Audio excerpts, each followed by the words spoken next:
مهلبية تركية اللي رايحة ديريها لعيلتك في سهرية أول يوم رمضان. يجي قوامها كريمي وبزاف بنين. في كسرون عندي كاس تاع الماء وفرغت عليه 100 غرام فلون فراولة، حركتهم وخليتهم 5 دقايق فوق النار. نحيت حبات رمان وفرغتهم في المول، فرغت عليهم الفلون حتى غطاهم كامل. دخلت المول للفريجيدير وخليته حتى يجمد مليح. وهنا جيت نحضر في طبقة ثانية. عندي 3 كيسان حليب، 3 مغارف سكر و3 مغارف مايزينا. خلطتهم بارد في بارد ومن بعد حطيتهم على نار متوسطة مع تحريك المستمر حتى يثقل الخليط ويوصل لهذا القوام.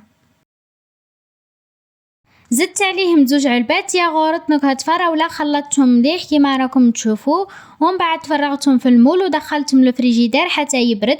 رايح يدي وقت معاك من نص ساعة حتى لساعة حتى يبرد مليح ويشد روحو. ومن بعد ما شد روحو برد معانا قلبته في صحن رغم اللي طاحت كما شفتوا في الكواليس.